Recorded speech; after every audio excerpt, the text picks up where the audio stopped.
எனக்கு தெரியாதா? ஷபானா கல்யாணம் ஆயிடுச்சுன்னு எனக்கு தெரியாதா? ரம்யா பாண்டியன் கல்யாணம் ஆயிடுச்சுன்னு எனக்கு தெரியாதா? எனக்கு கல்யாணம் ஆயிடுச்சு. எனக்கு ஒரு பெண் குழந்தை இருக்கு. இன்னைக்கு மகாராணி நான் எவ்வளோ இடத்துல சொல்லிருக்கேன். நான் என்ன எதாச்சும் இது பண்ணுவேன்.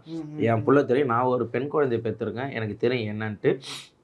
ஒரு சிலர் எல்லாம் சொல்லுவாங்க, மேலே கை வச்சு பேசாதீங்க அப்படின்னா, எல்லாமே அப்சர்வ் பண்ணுவேன். ஆனால் அதை ஷோவா அங்கே போய் பண்ணுறப்ப எனக்கு எனக்கு ஐயோ என்னடா இது எனக்கு போயிட்டு ஷபானா எப்படி இருக்கீங்க? நல்லா இருக்கீங்களா? பரவாயில்ல செல்லக்குட்டி அப்படி இது மக்கள் சிரிக்கிற ஒரு விஷயம் பண்ணுறோம். பட் எல்லாமே சொல்லுவாங்க, ஏன் உனக்கு கல்யாணிச்சு ஒன்று இது பண்ண தெரியாதா? இதா சரி ரைட் ஓகே. அது அந்த புரிதல் அவங்களுக்கு எப்போ அது கிடைக்கும். அந்த நிறைய ஃபேமிலி ஆடியன்ஸ்க்கு எல்லாருக்குமே புகழ பிடிக்குது.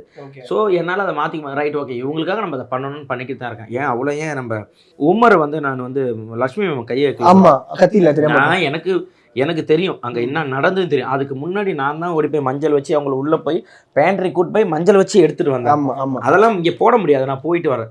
மஞ்சளை கொட்டி நான் தான் போயிட்டு எடுத்துகிட்டு வந்து வச்சேன். அதுக்கப்புறம் தான் கௌஷிக் சார் வந்தார், எல்லோரும் வந்தாங்க, சரத் கும்பல் வந்து. அதுக்கு முன்னாடி நான் தான் போய் கையை, ஏன்னா நான் பேக் முன்னாடி டேபிள் பின்னாடி திரும்பி பார்த்தோன்னே அதுக்கப்புறம் நான் அந்த எடிட்டில் இங்கே நான் இப்படி தள்ளுறது. அதுக்கப்புறம் போய் கும்பலை நான் போன மாதிரி இருந்தது. ஒன்று பண்ண உடனே நான் சொன்னேன், அவன் ஏன் ஹைப்பராக அப்படி பண்ண? ஏன்னா அது ஃபுல்லாக எல்லாம் பண்ண நீங்கள் வந்து இப்போ உமேர் அப்படி சொல்லிட்டீங்க. உமேரை வந்து அமுக்கிற பார்க்குறீங்க. அடுத்த எபிசோடு நானும் உமேரும் தான் இப்போ ரத்த கண்ணீர் இது பேரானோம்.